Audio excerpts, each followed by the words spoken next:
사도신경으로 신앙 고백을 하심으로 가까운 교회 온라인 예배를 주님 앞에 드리도록 하겠습니다. 다 같이 신앙 고백 하시겠습니다. 전능하사 천지를 만드신 하나님 아버지를 내가 믿사오며 그 외아들 우리 주 예수 그리스도를 믿사오니 이는 성령으로 잉태하사 동정녀 마리에게 나시고 본디오 빌라도에게 고난을 받으사 십자가에 못 박혀 죽으시고 장사한 지 사흘 만에 죽은 자 가운데서 다시 살아나시며 하늘에 오르사 전능하신 하나님 우편에 앉아 계시다가 저리로서 산자와 죽은 자를 심판하러 오시리라. 성령을 믿사오며 거룩한 공회와 성도가 서로 교통하는 것과 죄를 사해 주시는 것과 몸이 다시 사는 것과 영원히 사는 것을 믿사옵나이다. 아멘. 다 같이 찬송 31장을 찬양하시겠습니다.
사랑과 은혜가 풍성하신 하나님 아버지, 거룩한 주님의 날 대강절 셋째 주를 기억하며 주님께서 택하시고 예정하신 주의 백성들을 한마음으로 불러주시고 찬양과 경배와 기도로 예배드리게 허락하여 주심에 감사를 드립니다. 비록 비대면이지만 온전히 드리는 저희들의 찬양과 경배와 기도가 주님을 기쁘시게 하며 위로부터 부어지는 하나님의 영광과 예수 그리스도의 풍성한 은혜로 말미암아 살아 역사하시는 하나님의 음성을 듣고 경험하는 생명의 시간이 되게 하여 주시옵소서. 지금 이 시간 가정가정마다 거룩한 제단 앞에 자복하며 회개하는 이 귀한 영혼들을 기억하시어 우리의 모든 흠과 과실을 덮어주셔서 오직 하나님의 거룩으로 덧입게 하여 주시옵소서. 우리의 다툼과 투기, 시기와 욕심들을 모두 우리 주 예수 그리스도의 십자가 앞에 내려놓게 하시고 오직 주님 주시는 새 마음, 새 소망으로 믿음 충만하게 하여 주시옵소서. 우리의 더럽고 추악한 심령과 연약한 육체 위에 성령 하나님의 기름 부음과 그리스도의 보배로운 피로 말미암아 참으로 귀한 위로와 안식, 희락과 평안으로 채워지게 하여 주시옵소서. 이제 2020년 한 해도 저물어 가고 2021년을 바라보고 있사오니 연초에 결단하고 기도한 모든 것들 위에 유종의 미가 넘치게 하시고 미처 추수하지 못한 모든 것들을 추수하게 하시어 각자의 곳간들이 차고 넘치게 하여 주옵소서.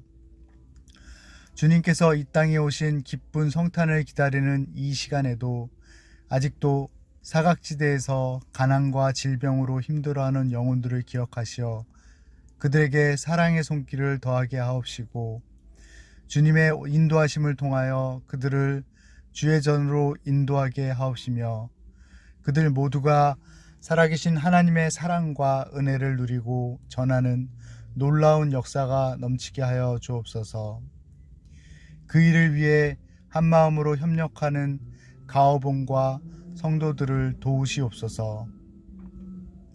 권능의 하나님 아버지, 아직도 코로나19 팬데믹으로 죽어가고 있는 이 땅의 자녀들을 기억하시고 하루빨리 질병이 퇴치되게 하시고 이로 말미암아 생계가 힘든 모든 이들의 공고와 아픔을 돌아보게 하시어 서로 나누며 위로하는 우리가 되게 하옵소서. 하루빨리 이 상황이 종식되기를 간절히 소망합니다. 아직도 진보와 보수로 다툼 가운데 있는 이 나라와 이 민족을 기억하시어 그들 모두가 자신의 들보를 돌아보게 하심으로 겸손히 무릎 꿇게 하시고 자신들의 이익이 아닌 이 나라와 이 민족의 공고와 아픔을 돌아보게 하여 온 나라가 하나 되기를 간절히 기도합니다.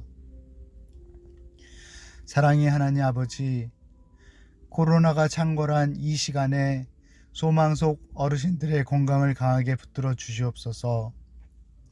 입시와 취업 등 삶의 중요한 과도기에 있는 자녀들을 최선의 길로 인도하시고 경제적 문제와 영역의 회복이 필요한 모든 자녀들에게 은혜를 베풀어 주시옵소서.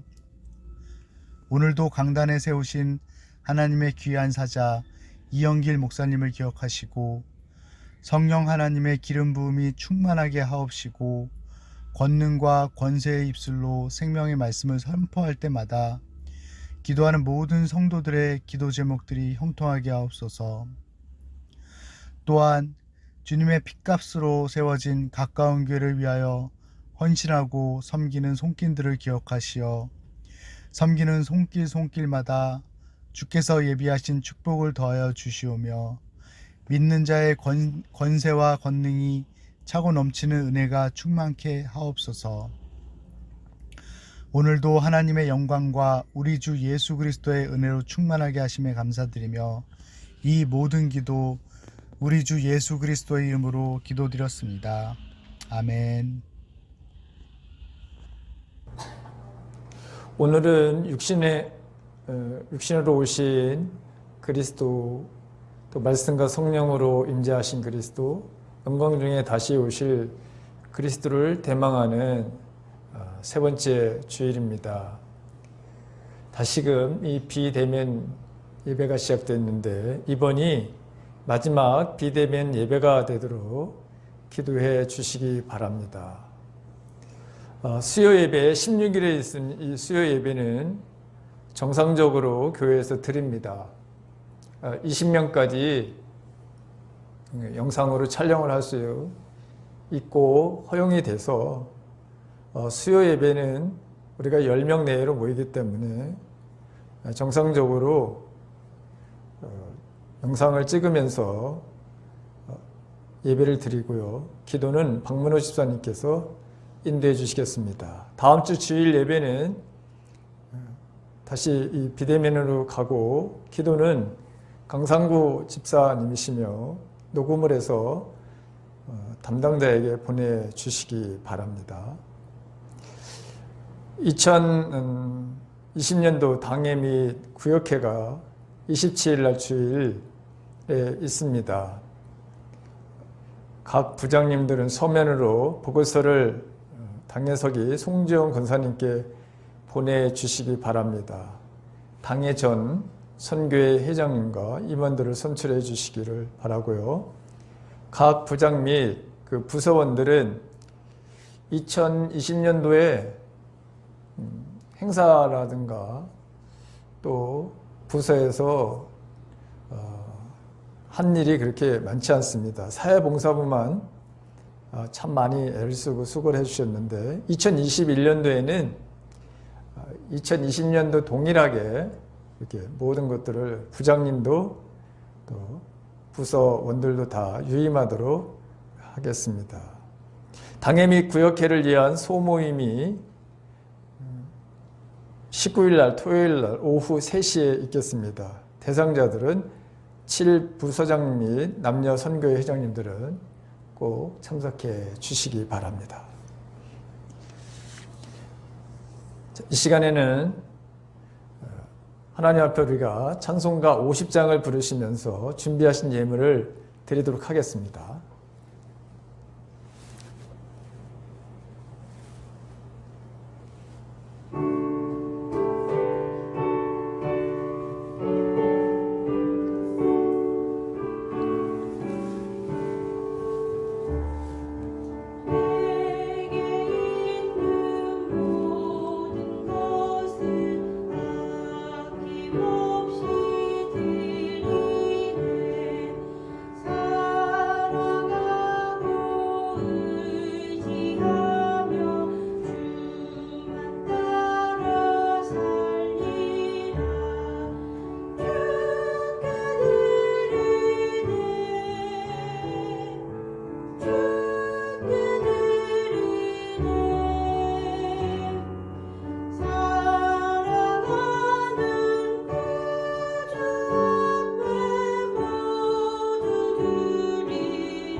하나님의 말씀을 보겠습니다. 하나님의 말씀은 이사야 40장 1절서부터 5절까지의 말씀입니다.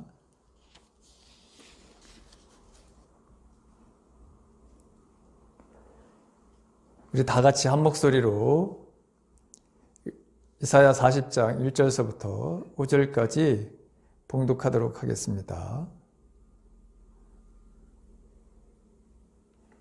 너희 하나님이 이르시되 너희는 위로하라 내 백성을 위로하라 너희는 예루살렘에 마음에 닿도록 말하며 그것에게 외치라 그 노역의 때가 끝났고 그 죄악이 사함을 받았느니라 그의 모든 죄로 말미암아 여호와의 손에서 벌을 배나 받았느니라 할지니라 하시니라 외치는 자의 소리여 이르되 너희는 광야에서 여호와의 길을 예비하라 사막에서 우리 하나님의 대로를 평탄하게 하라 골짜기마다 도두어지며 산마다 언덕마다 낮아지며 고르지 아니한 곳이 평탄하게 되며 험한 곳이 평지가 될 것이요 여호와의 영광이 나타나고 모든 육체가 그것을 함께 보리라 이는 여호와의 입이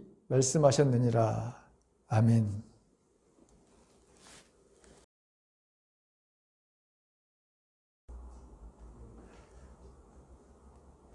다시금 비대면으로 예배를 드리게 돼서 마음이 기쁘지가 않습니다. 그러나 다시 이런 비대면 예배가 진행되지 않도록 다시 한번 우리 3주 동안 힘써서 기도해 주시기를 바랍니다. 오늘도 예배를 드리는 모든 우리 가까운 교회 성도 여러분들에게 주님이 주시는 평강이 함께 하시기를 바랍니다. 믿음의 특징 중에 하나가 기다림입니다. 그래서 성경에는 기다림에 대한 구절들이 있습니다. 시편 130편 6절에 보게 되면 파수꾼이 아침을 기다림보다 내 영혼이 주를 더 기다리나니 참으로 파수꾼의 아침을 기다림보다 더하도다 라고 하는 말씀이 있습니다.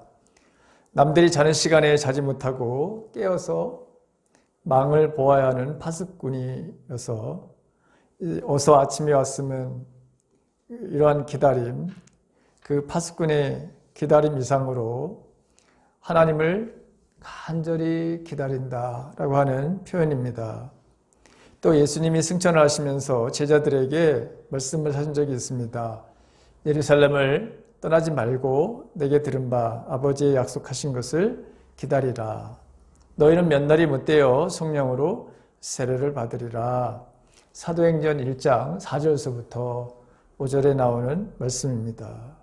제자들은 말씀에 순종하여 그들이 기도에 힘썼을 때 정말 기다리던 성령의 충만함을 있게 되었습니다.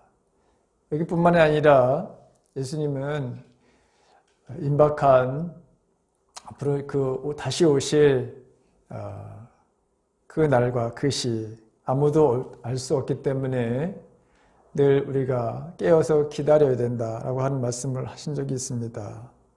또 신랑을 맞이하는 그 슬기로운 처녀의 그 모습처럼 우리가 주님이 이 땅에 오실 것을 잘 준비하며 기다리라고 하는 그 기다림의 말씀이 있습니다. 성도 여러분, 여러분들은 지금 무엇을 간절히 기다리고 계십니까? 우리 모두가 다 바라는 것이 코로나 바이러스가 언제 끝나려나 또 그것이 빨리 사라지기를 우리가 간절히 기다리고 있지요. 그리고 어려움 속에서 살아가는 수많은 사람들, 경제활동을 하고 또 우리가 가고 싶은데 또 우리가 하고 싶은 일들을 마음고 할 수 있는 그런 것을 우리가 기다리고 있습니다. 아마 질병에 걸린 분들은 그 질병으로부터 속히 회복되기를 간절하게 기다리고 있을 것입니다. 하나님은 때때로 믿는 자들에게 고난을 허락하시면서 우리로 인내하며 소망 중에 하나님의 인도하심을 기다리게 하십니다. 오늘은 대강절 셋째 주일입니다. 대강이라고 하는 것은 오는 것을 기대한다는 의미를 가졌습니다. 예수 그리스도께서 이 땅에 이미 오셨고 그리고 성령으로 말씀으로 현재도 우리와 함께 계시고 앞으로 심판주로 다시 이 땅에 오실 우리는 이 세 가지를 지금 준비하며 기다리는 절기를 보내고 있습니다. 본문의 저자인 이사야는 주전 700년경에 활동하던 선지자입니다. 그런데 100년 후에 있을 일을, 즉 이스라엘의 멸망에 대한 예언을 하게 되고 또 70년이 지나고 나면 회복을 반드시 하나님께서 이루실 거라 이런 예언을 하면서 세상의 역사를 친히 주관하시는 하나님, 자기의 백성을 결코 잊지 않고 구원하시는 하나님, 그리고 메시아의 오심을 알리라고 하는 하나님의 계획을 선포했던 선지자입니다. 이사야는 이스라엘이 바벨론의 포로에서 돌아오는 것을 극적으로 묘사를 합니다. 포로 생활을 마치고 예루살렘에 돌아온 그들은 하나님의 통치를 받게 될 것이고 다시 비참함이 없는 진정한 평화, 번영과 회복을 누리게 될 것이다 라고 하는 이 희망의 메시지를 전합니다. 오늘 1절을 보게 돼도 위로하라 위로하라 내 백성을, 그러면 너의 하나님이 말씀하신다, 이렇게 희망찬 메시지를 주는 것을 보게 됩니다. 지금 이 소리를 듣는 대상은 이스라엘에서 바벨론의 포로로 있는 백성들과 예루살렘에 남아있는 모든 사람들을 다 포함하는 말입니다. 내 백성은 바벨론에서 오랫동안 포로 생활을 하던 이스라엘 사람들입니다. 하나님은 누구에게 위로하라고 하는가? 오늘 포로 생활을 하고 있는 사람들, 예루살렘에 있는 사람들, 그리고 모든 하나님의 말씀을 듣는 사람들에게 위로하라 이렇게 말씀하고 있는 것을 보게 됩니다. 말씀을 들은 사람들은 자기만 듣는 것으로 그치지 않고 그 말씀을 다른 사람들에게도 하나님의 위로의 말씀을 전하라라고 하는 것입니다. 이스라엘은 우상 숭배와 하나님의 말씀에 대한 불순종으로 말미암아 하나님의 징계를 받게 되었습니다. 그 징계를 받아 나라를 바벨론에 빼앗기고 또 살아남은 자들은 포로로 끌려가서 생활한 지 70년이 지나갑니다. 하나님의 진노 가운데 살아남았지만 앞날은 여전히 그들에게 불안하고 근심이 그 앞에 있습니다. 하나님의 징계와 진노를 경험한 그들에게 하나님은 이사야를 통해서 그들을 위로하라고 그렇게 말씀하고 있습니다. 바벨론에서의 귀환은 참으로 귀하고 아름다운 것이죠. 첫 번째 우리가 애굽에서의 여러분 이스라엘 민족의 그 탈출을 한번 생각해 보십시오. 근데 이번에는 다시 바벨론에서 애굽으로가 아니라 원래 여러분 자기들이 살고 있던 곳으로 다시 돌아가는, 어떻게 보면 제2의 출애굽과 같은 그런 사건을 이 이스라엘 민족은 맞이하게 됩니다. 첫 번째, 이집트에서 이스라엘 백성들이 부르짖을 때 그들의 고통을 듣고 구원을 이루셨던 하나님은 이 마찬가지로 하나님은 포로가 된 지 70년이 지나게 되면 이제 다시 그 백성들을 원래 살고 있는 고국으로 돌려보내겠다. 그 전령자들을 보내어서 그들을 위로하라 이렇게 말씀하고 있습니다. 이제 곧 그 고역이 끝났음을 알리라고 하는 것이죠. 2절에 보게 되면 예루살렘의 심장을 향해서 부르짖으라. 예루살렘을 향하여 실로 그 복역이 끝났다. 이제 그 죄악이 사해졌다. 하나님의 손으로 그 모든 죄의 값을 갑절이나 그들이 받았고 이 문제를 하나님께서 해결해 주셨다. 이렇게 말씀하고 있습니다. 복역이 끝났다는 것은 죄를 짓고 갇혔다가 형기를 채우면 다시 자유를 얻는 것입니다. 감옥에 있는 사람들에게 가장 기쁜 소식은 뭘까요? 그의 복역 기간이 끝나서 이제는 집으로 돌아가라고 하는 그런 말일 것입니다. 죄를 지은 사람들에게 가장 기쁜 소식은 그의 죄가 용서되어서 더 이상 심판을 받지 않는다는 것일 것입니다. 하나님은 이스라엘 백성들의 죄값을 고난으로 갚게 하셨습니다. 이제 작정되어진 그 기간이 다 지나서 그 값을 다 치르고 하나님이 모든 죄악을 용서하셨기 때문에 그들을 위로하라 이렇게 말씀하고 있는 것을 보게 됩니다. 구약시대의 사람들은 가장 큰 소망이 무엇이냐면 늘 하나님을 보는 것이었습니다. 그래서 성전에서 제사를 드리면 하나님 그분의 영광을 그들은 종종 보게 되었습니다. 우리가 솔로몬이 성전을 건축하고 나서 봉헌을 할 때에 거기에 하나님의 임재를 참석한 사람들이 경험하는 것을 보게 됩니다. 자, 그런데 이 포로기 동안에는 성전이 파괴되었고 바벨론에 끌려가고 나니 하나님을 만날 만한 방법이 없었습니다. 그런데 70년이 지난 후에 하나님의 영광이 나타난다고 선포하라 이렇게 지금 말씀하고 있죠. 포로기 동안에는 만날 수 없었던 그 하나님은 이제 나타나시기로 약속을 하시니 이스라엘 백성들에게는 감격스러운 일입니다. 그런데 하나님을 아무런 준비 없이 만나는 것은 불가능하죠. 구약시대에 백성들은 제사를 통해서 제사함을 받고 하나님께 나아가는 이 장애물을 다 없앤 다음에 비로소 하나님을 만났습니다. 마찬가지로 예루살렘에 나타나실 하나님을 만나기 위해서 백성들은 준비를 해야 합니다. 오늘 3절에서부터 5절에 있는 말씀을 보게 되면 외치는 자의 소리여 이르되 너희는 광야에서 여호와의 길을 예비하라. 사막에서 우리 하나님의 대로를 평탄하게 하라. 자, 외치는 자의 소리라고 하는 것을 길을 여는 사람이라고 하는 뜻인데 여러분 이 길을 여는 외치는 자의 소리를 반드시 들어야 된다라고 하는 것입니다. 하나님은 이 외치는 자에게 특별한 사명을 주셨습니다. 그것은 주님의 하나님의 길을 만들려고 하는 것이죠. 여기 이 길을 예비하라, 대로를 사막에서 우리 하나님의 대로를 평탄하게 하라고 하는 것은 오늘날로 이 고속도로를 만들려고 하는 것입니다. 왜냐하면 광야는 길이 없는 것이잖아요.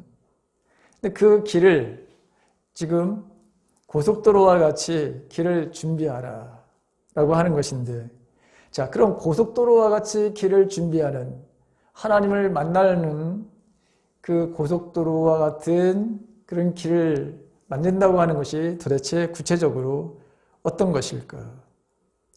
자, 하나님이 오실 수 있도록 주님이 이 땅에 우리를 만나러 오실 수 있도록 그 길을 만들어야 되는데, 자, 오늘 우리는 다시 주님의 오심을 기다리는 사람들이고, 어떤 마음으로 그러면 그 대로를 닦아야 되느냐, 그 대로를 만들어야 되느냐, 그리고 다시 오시는 그 예수님을 우리가 진정으로 맞는 그 마음의 자세는 어떤 것이어야 되느냐라고 하는 것을 이 대강절 세 번째 주에 함께 생각해 보려고 합니다.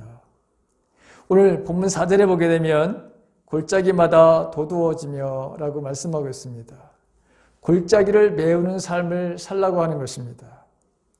이 골짜기라고 하는 단어는 성경에 다양하게 사용되고 있습니다. 시편 23편 4절에 보게 되면 내가 사망의 음침한 골짜기로 다닐지라도 해를 두려워하지 않을 것은 주께서 나와 함께 하심이라 말씀이 나옵니다. 에스겔서 37장에 보게 되면 마른 뼈들이 가득한 골짜기의 환상에 대해서 이야기를 합니다. 여호수아 7장에 아간이 주님 앞에 범죄해서 돌에 맞아 죽은 그 악의 골짜기가 나옵니다.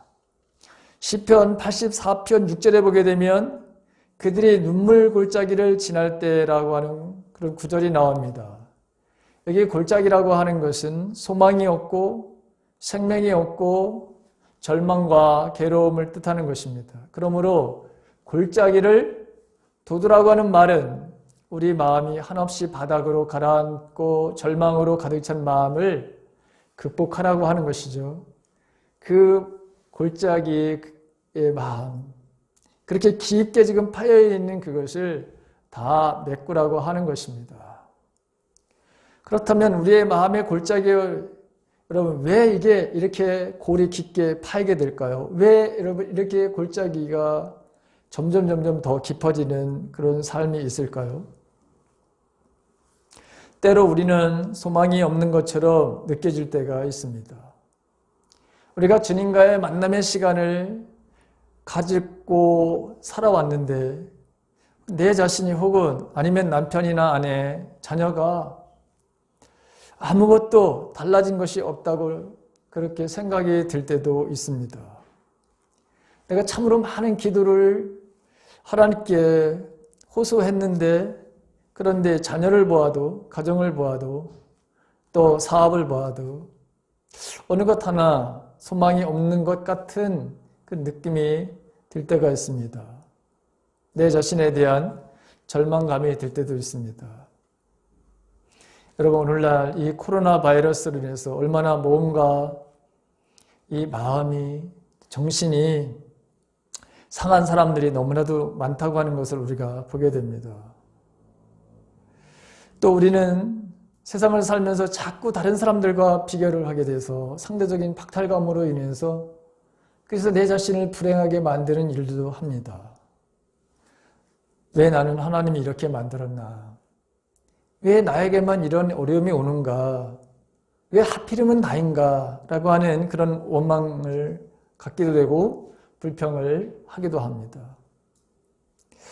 나는 아무리 생각해봐도 정말 다른 사람들과 비교해 볼 때 잘난 것이 없다고 하는 그런 열등감의 마음으로 괴롭히는, 자기 자신을 괴롭히는 사람들도 참으로 많습니다. 주변을 둘러봐도 나를 도와줄 사람이 없을 것 같은, 그래서 보이지 않아서 외롭고 고독한 마음이 가득 찰 때도 있습니다. 이 모든 것들은 골짜기의 마음입니다. 절망과 고독, 허무와 실망으로 가득 찬 그 골짜기의 마음, 이런 마음을 가지고서는 주님께 나갈 수 없다고 하는 것이죠. 그분이 오시는 길을 준비할 수 없다고 하는 것입니다. 이 준비라고 하는 대로를 만들려고 하는 것은 첫 번째 그 골짜기의 마음을, 그것을 다시 원래 하나님께서 주신 마음으로 바꿔놓아야 된다고 하는 것이죠. 마음에 깊은 골짜기가 메어져야 합니다. 마음에 골짜기가 생기면 어두워지게 되어 있습니다. 마음에 어두운 곳이 있으면 사단이 역사하기 시작합니다. 어두움은 사탄이 좋아하는 그런 색깔이고 장소입니다. 사탄은 빛을 미워하는 까닭에 빛 대신 항상 어두움을 좋아합니다. 마음에 골짜기가 생기면 균열이 생깁니다. 마음에 평강이 없어집니다. 여유가 없습니다. 불평과 불만만이 가득하게 됩니다. 하나님 앞에 감사하는 마음이 없습니다. 그렇다면 이 골짜기는 무엇으로 여러분 메워줄 수 있을까요? 이 골짜기는 그 세상의 어떤 것으로도 여러분 골짜기를 메울 수가 없습니다. 주님 안에서만 이 골짜기를 메울 수가 있습니다. 사도 바울은 빌립보서 4장 13절에서 나에게 능력을 주시는 분 안에서 나는 모든 것을 할 수 있었다, 이렇게 그가 고백하는 것을 보게 됩니다. 그도 마음이 풍부할 때가 있었고 또 경제적으로 풍부할 때도 있었고 또 그 마음속에 힘들고 어려운 일들 너무나도 여러분 많았습니다. 이게 어떤 경제적인 풍요와 풍족함뿐만이 아니라 우리의 삶의 전반적인 삶 속에서 주님이 우리에게 이 어두움의 바로 깊은 골짜기, 이것을 하나님으로부터, 주님으로부터 받은 그 은혜로 이걸 메꾸지 않으면 세상에 그 어떤 것도 메꿀 수 없다고 하는 것입니다. 우리가 요한복음에 보게 되면 예수님이 이 땅에 오신 것은 양들로 하여금 생명을 얻게 하고 더 풍성하게 얻게 하려고 오셨다고 그렇게 말씀하시는 것을 수없이 들었습니다. 여러분, 우리의 인생은 항상 이런 골짜기와 같은 그런 마음 상태에 놓여질 환경이 참으로 많습니다. 그런데 주님은 생명을 얻을 뿐만 아니라 더 풍성하게 하시기 위해서 오셨다고 말씀하고 있습니다. 우리는 주님을 신뢰하면서도 항상 근심과 걱정 속에 놓여져 있을 때가 있죠. 그것을 하지 말라고 하는데 우리는 깊은 어둠의 골짜기에 우리 스스로를 몰고 가거나 그것에 머물러 있는 경우도 참으로 많습니다. 그래서 이 골짜기는 메워져야 되는 것이고 도도해져야 되는 것입니다. 이 골짜기를 성령의 충만함으로 또한 성령의 내주하심의 임재를 통해서 우리는 날마다 이 골짜기를 메워가야 합니다. 우리의 무관심과 냉랭한 가슴의 깊은 골짜기도 마찬가지로 그리스도의 사랑으로 그 사랑의 마음으로 메워가야 합니다. 내 가족이 여러분 따뜻함을 느껴야 되는 것이고 내 주위가 따뜻하고 그리고 사람들이 내 주위에 모여들어야 합니다. 나를 만나고 싶어하는 사람이 되어야 합니다. 나에게 이야기하고 싶은 사람들이 우리는 되어야 합니다. 우리는 들어주는 사람들이 되어야 됩니다. 그렇다면 이 깊은 골짜기의 마음을 가지고서는 이런 일을 할 수 없다고 하는 것을 우리가 너무나도 잘 압니다. 그래서 첫 번째, 너의 마음의 깊은 골짜기를 메우는 것이 이것이 주님이 다시 오실 그 마음의 온전한 준비다 이렇게 말씀하고 있는 것을 보게 됩니다. 두 번째로는 오늘 4절의 하반절에 보게 되면 언덕마다 낮아지며 라고 되어 있습니다. 여기 언덕, 그 다음에 높은 곳은 이거는 교만한 마음을 상징하는 것입니다. 우리의 교만과 고만에 사는 이 고만의 산과 언덕을 깎아내려야 됩니다. 왜냐하면 이것은 패망과 넘어짐의 앞자이기 때문입니다. 예레미야 선지자는 모압의 멸망을 예언하면서 그가 이런 말씀을 합니다. 우리가 모압의 교만을 들었나니 심한 교만 곧 그의 자고와 오만과 자랑과 그 마음의 거만이로다. 예레미야 48장 29절에서 이렇게 말하고 있습니다. 자고라고 하는 것은 자기를 스스로 높이는 마음입니다. 교만한 마음이죠. 자기를 자랑하고 거만하며 오만하게 행동하는 마음은 이건 패망과 넘어짐의 바로 삶이라고 하는 것이죠.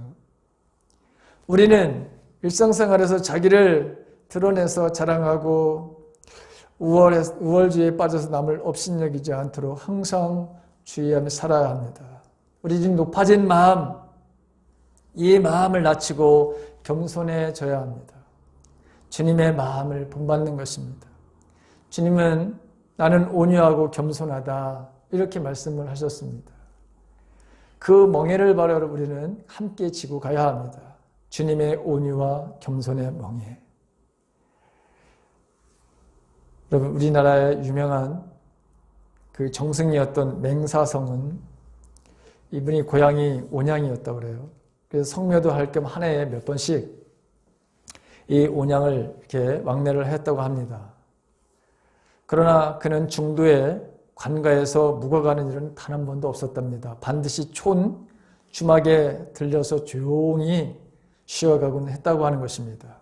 이걸 알았기 때문에 자, 이제 이 정승이 온양에 내려간다는 소식을 듣고 양성, 그 다음에 진위에 있는 이 군수가 장원에 모여서 이 정승이, 맹사성 정승이 내려간다는 소식을 듣고서 야, 우리가 나가서 이번에는 제대로 잘 영접을 하자.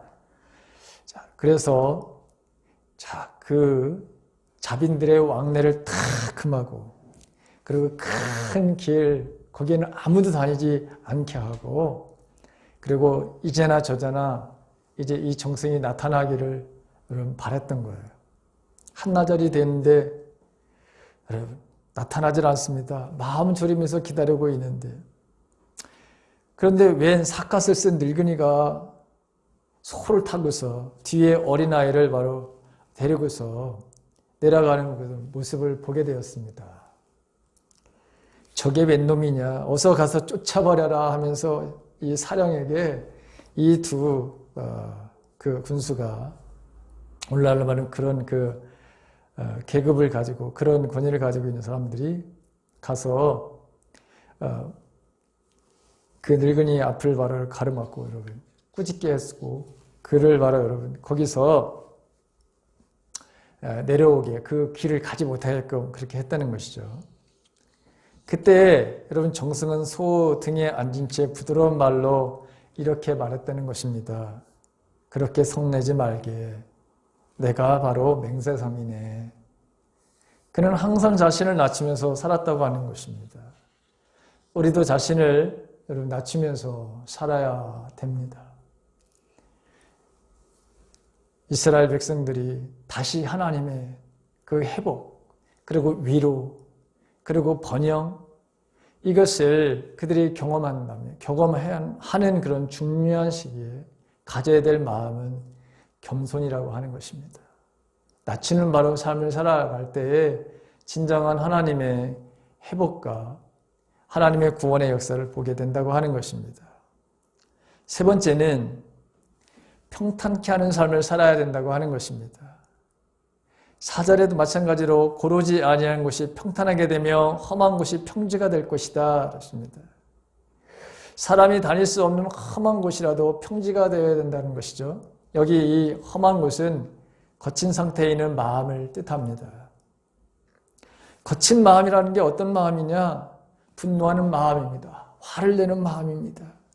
시기하는 마음, 질투, 원망, 탐욕, 이기적인 마음, 욕심으로 독이 가득한 마음을 말하는 것입니다. 이런 마음에는 하나님을 다시 만날 수 없다고 하는 것이고, 이 땅에 다시 오실 예수 그리스도를 절대로 만날 수 없다고 하는 것입니다.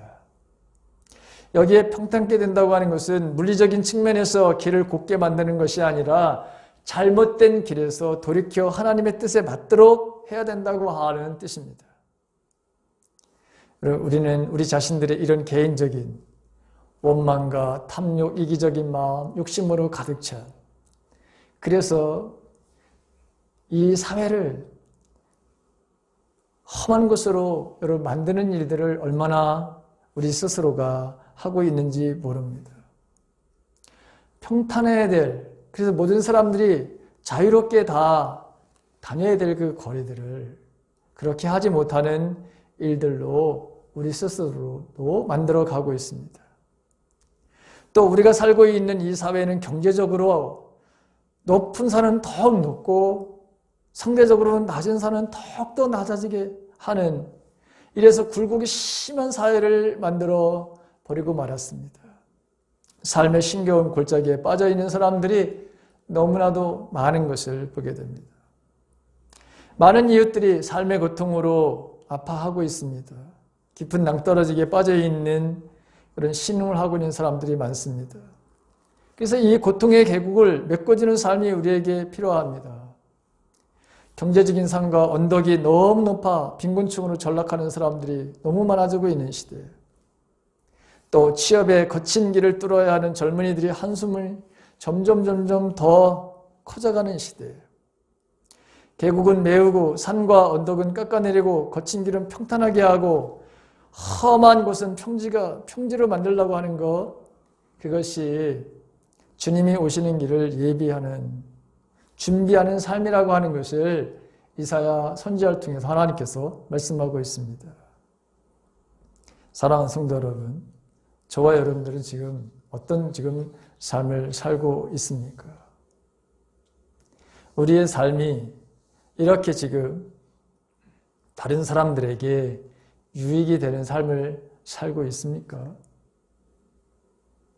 예전에 2011년에 제가 그 예화를 들었던 그 내용의 말씀입니다.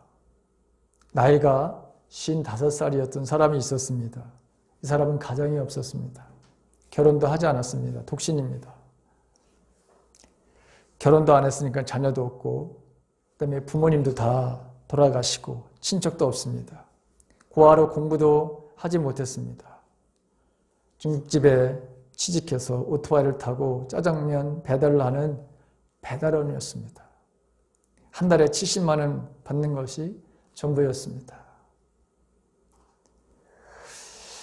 돈을 가진 것이 없어서 겨우 한 명 누우면 꽉 차는 그런 쪽방에서 혼자 잠을 자면서 생활을 했습니다. 그의 이름은 김우수라고 하는 사람이었습니다. 이분이 2011년도 9월 23일 날 중국집에서 짜장면, 우동을 배달하던 중 승용차와 충돌해서 병원에 실려가게 되었습니다. 그런데 안타깝게도 25일 만에 세상을 떠납니다. 그런데 그때 이 장례식장에 이명박 대통령과 김윤옥 여사가 조문을 갑니다. 그리고 그때 야당의 지도자들, 여당의 바로 지도자들, 정계의 거물들이 그의 장례식에 참여를 했습니다. 그의 죽음이 왜 온 국민의 관심을 끌었을까요? 대통령을 비롯해서 정치하는 모든 사람들에게 이유가 있었습니다. 그는 그렇게 살면서 매월 5만 원에서 10만 원을 어린이 재단을 통해서 소녀 가정을 도왔습니다. 2006년부터 쉬지 않았습니다. 그는 4천만 원짜리 보험도 들었습니다. 그리고 그가 죽으면 그 돈을 타서 어린이를 돕게 했습니다. 어린이 재단 후원회장이었던 최불암 이분이 상주 역할을 맡아 장례를 주도했습니다. 그의 영정 앞에는 그에게 도움을 받은 아이들이 애도하며 편지가 쌓였습니다. 희망을 가지고 당당하게 살라고 항상 격려해 주던 아저씨를 가슴에 묻고 평생 살아가겠습니다. 그가 그렇게 죽은 후 어린이 재단 홈페이지에는 기부하는 이런 일들이 이어지게 되었습니다. 천사 중국집 배달원 아저씨의 뜻을 이어 기부를 시작하겠습니다. 여러분, 세상에 우리 자신들의 삶 속에서 오는 여러분 골짜기도 있고요. 그래서 내 자신의 교만함으로부터 오는 그래서 산처럼 높은 교만한 마음을 가진 것도 있고요. 이 욕심과 탐심의 삶을 살면서 오는 그래서 이 평지를 만들지 못하고 오히려 내 자신이 불안과 근심과 걱정과 불만과 원망의 바로 삶을 살아가는 일들도 있습니다. 그것뿐만이 아니라 우리 사회는 이렇게 정말 메꿔야 되는, 낮춰야 되는 험한 것, 이런 것들이 너무나도 많은 그런 세상입니다. 우리는 우리의 본능적인 마음을 내려놓아야 합니다. 우리에게 길들여져 온 더 많이, 더 높이, 더 빠르게, 그리고 더 크게 되는 이 상승의 이 본능까지 우리는 하나님 앞에 내려놓아야 합니다. 마음의 골짜기마다 그 메우는 바로 삶이 우리에게 있어야 합니다. 높은 교만의 삶을 겸손의 바로 마음으로 낮춰야 합니다. 그리고 험한 마음을 다듬어 평탄한 마음을 만들어 이 세상을 모든 사람들에게 편히 다닐 수 있는 그리고 주님을 만날 수 있는 그 길을 우리가 새로 뚫어야 되는, 건설해야 되는 책임이 우리들에게 있습니다. 우리는 대강절을 지금 맞이하고 있습니다. 주님이 이 땅에 다시 오심을, 그렇다면 진정으로 내게 오시고자 하는 그 주님을 우리가 어떻게 이분을 온전하게 내 마음속에 오시게 할 수 있을까요? 그것은 오늘 이런 말씀처럼 평탄케 하는 삶을 살아가는 것이고 우리 스스로를 낮춰서 겸손하게 살아가는 것이고 또한 우리 자신들이 도도해진 이 골짜기, 그 골짜기를 주님이 주시는 것을 우리가 메꿔갈 때만이 진정한 주님의 오심을 기다리는 대강절을 온전하게 보낼 수 있게 되는 것이고, 그것이 오늘 우리에게 오시고자 하는 주님을 진정으로 기다리는 삶의 자세라고 하는 것입니다. 이 마음으로 주님의 오심을 간절히 기다리며 온전한 기다림의 삶을 살아내는 저와 여러분들의 삶이 되시기를 주님의 이름으로 간절히 축원합니다.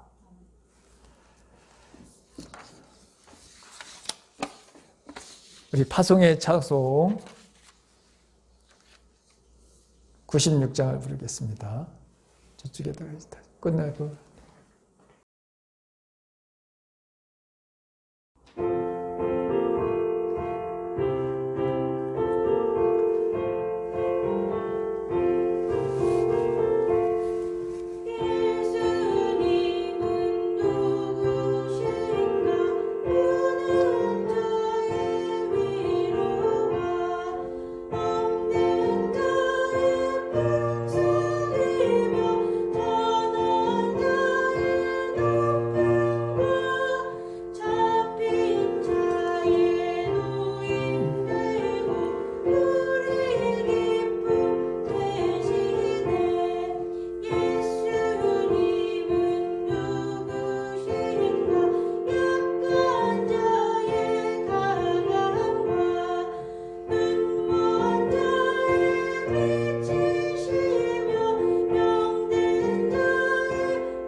하나님 아버지, 오늘 우리가 하나님 앞에 비대면 예배를 드렸습니다.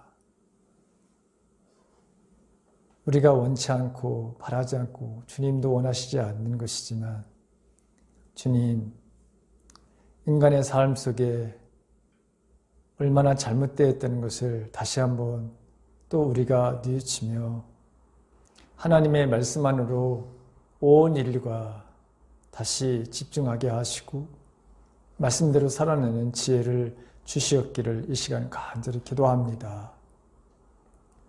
주님이 이 땅에 오심을 또 다시 우리가 기다리는 이 대강절을 맞이하며 오늘 내 마음속에 오시고자 하는 진정한 주님의 이 기다림이 무엇인지를 다시 한번 생각해 봅니다.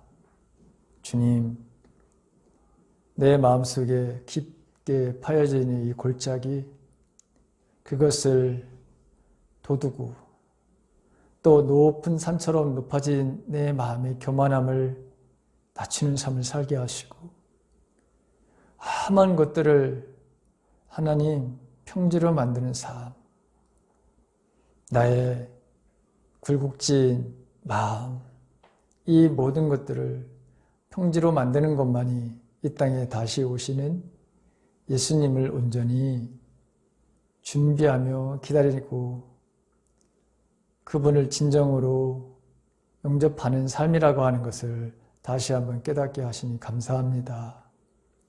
주님, 개인의 이런 골짜기도 있고 높은 산도 있고 험한 곳도 있지만 하나님 경제적으로 또 사회 곳곳에 이렇게 깊은 골짜기가 또 높은 산들이 험한 곳이 너무나도 많습니다. 이것을 평평하게 하며 주님의 이 땅에 오심을 기다리는 우리들, 주님, 이 마음들을 또 우리의 이 깊게 파인 뿐만 아니라 사회적인 이 골짜기들도 주님, 이 땅에 세우신 교회들로 하여금 우리가 이 일들을 하나님 메워가고 또 평탄한 하나님 삶을 모든 사람들이 누릴 수 있도록 그 길로 모든 사람들이 가고 행복을 느낄 수 있는 이 삶들을 만들어내는 저희들이 되도록 도와주시었기를 간절히 원합니다. 주님, 부디 마음의 골짜기, 주님이 주시는 또 주님의 임재 속에 우리가 메워가기를 원하고 주님처럼 겸손으로 살게 하시며 또 평탄한 마음을 만들어 우리에게 오신 그리스도, 다시 이 땅의 심판자로 오실 주님을 기다리는 저희들 온전한 기다림이 되도록 도와주시옵소서. 우리 사랑하는 성도들, 주님, 저희들의 일터와 저희들의 가정을 지켜 주시옵소서. 이 코로나 바이러스로 인한 어려움들을 겪고 힘든 삶을 살아가는 성도들, 그러나 너희는 그 내 나라와 그 의를 구하라고 하는 말씀에 오늘 우리가 먼저 하나님 앞에 예배의 백성으로 살게 하셨으니 감사합니다.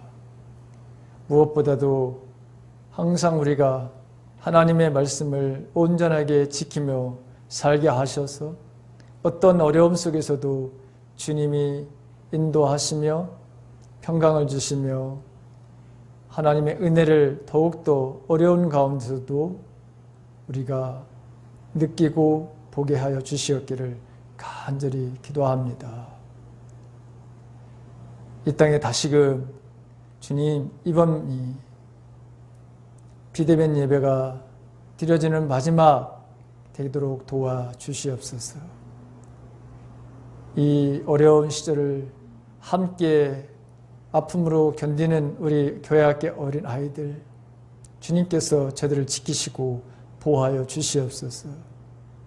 해에 있는 하나님 자녀를 또 고국으로 오게 하셨고 이곳에서 잘 있다가 다시 돌아가게 하시며 국내에 있는 우리의 바로 아들들도 건강으로 또 그곳에서 주님, 이 사회에서 배울 수 없는 것들을 배우게 하시고 더 큰 하나님의 은혜를 경험하는 군대의 생활이 되도록 도와주시옵소서. 육체의 고통 속에 있는 성도들 하루하루를 살아갈 수 있는 지혜와 능력을 더하여 주시옵소서. 대학 입시의 결과를 놓고 기다리고 있고 또 앞으로 계속해서 시험을 치르고 자신의 진로를 하나님 위해서 기도하는 당신의 사랑하는 자녀들을 축복하옵소서. 자녀의 문제를 가지고 하나님 본인의 또한 삶의 하나님과의 온전한 관계를 위해서 그 어떤 것이든지 하나님 기도하는 기도의 제목들을 주님은 아십니다. 끝까지 포기하지 않고 주님 앞에 기도하게 하시고 맡겨서 주님의 선하심을 보게 하여 주시옵소서. 이 시간도 하나님께서 주신 물질을 감사함으로 봉헌하는 손길들이 있습니다. 주님이 주신 것을 감사함으로 다시 돌려드린 그 삶 속에 하나님의 크신 은혜가 더욱더 넘치게 하여 주시옵소서. 이제는 우리 주 예수 그리스도의 은혜와 하나님의 무한하신 사랑하심과 성령님의 감화, 감동, 충만 내주하심이 주님이 내게 오시게 하라고 하는 주님 이 말씀으로 나의 삶의 깊어진 골짜기를 메우고 나의 교만한 마음을 겸손한 마음으로 바꾸며 주님 이 땅에 우리의 마음을 평탄케 해야 되는 주님, 또 이 사회에 굴곡지고 골짜기가 깊게 파인 그것을 하나님 함께 메어가고자 주님의 말씀대로 사랑을 실천하며 헌신하며 수고하는 모든 사랑하는 성도들 위해 이제로부터 영원토록 함께 계시옵기를 간절히 축원하옵나이다. 아멘.